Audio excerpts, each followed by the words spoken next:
Action! Habanera, let's get stuck in.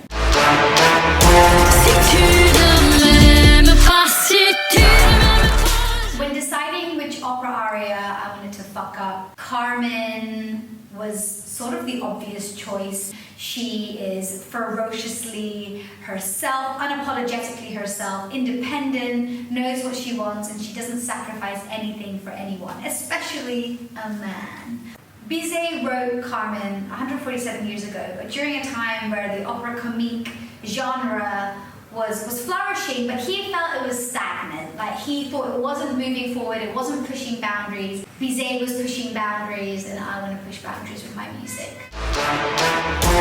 Getting to work with Rebecca was an absolute dream come true. I've said this across my social channels, but I had been fangirling over Rebecca for a good year. I had seen a bunch of her music videos and I was like, I need to work with her. And so when she decided to come on board, we just immediately got the concept of what we wanted to do with this video. You know, we had a real conversation about Carmen is this sexually objectified woman, exotic on stage, and we could have just portrayed that in the music video. But to me, Carmen has so many layers, and I wanted to show that we women have layers. You know, often we're put into this box, but we're not defined by just these stereotypes. We are all so multi-layered.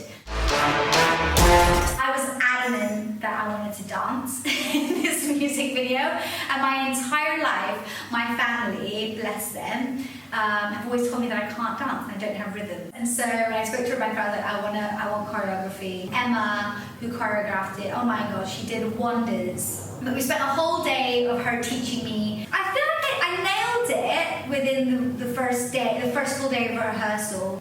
But as soon as we got into the studio, everything that I thought, like, I got this, it all went out the window. And so you can't see it, but maybe we can include a clip here. But Emma is literally having to go with the music to go,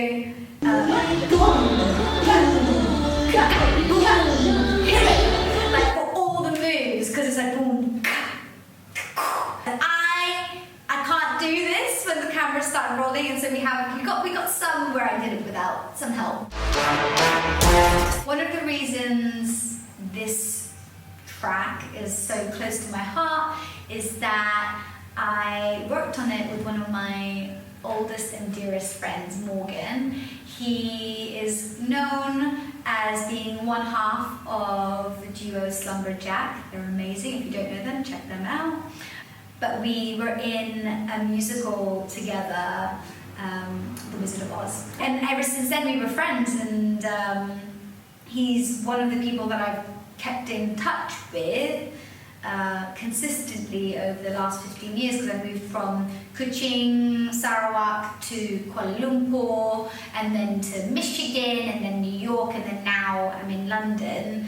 And you know, he's been in Australia and LA, and you know, we've all moved around, and you know, you lose touch with people, but he has been such a consistent friend in my life. We rearranged the aria, and in the original aria, it goes in between D minor and D major. So if you listen to the original da da da da, right, that's the famous da da da da, and everyone knows that. And what we wanted was for people to recognize it, maybe not straight off the bat, they go, I know that song. You do have the major in the beginning, so l'amour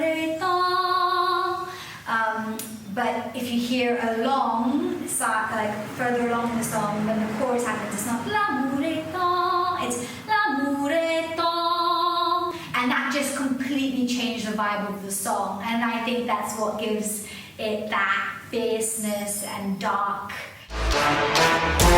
Well, there are moves within the opera world to make it more accessible. There's lots of initiatives. I think we can go further, and so I hope that this is able to bring that world a little bit closer to worlds that wouldn't have access to it.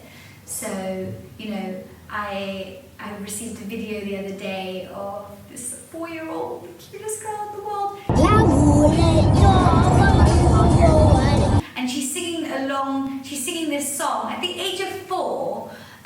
to a song that was written 147 years ago that kids, you know, I don't think are typically drawn, not many kids are drawn to opera and its sounds, and so I just would love to make it a bit more accessible in a different way. We're done.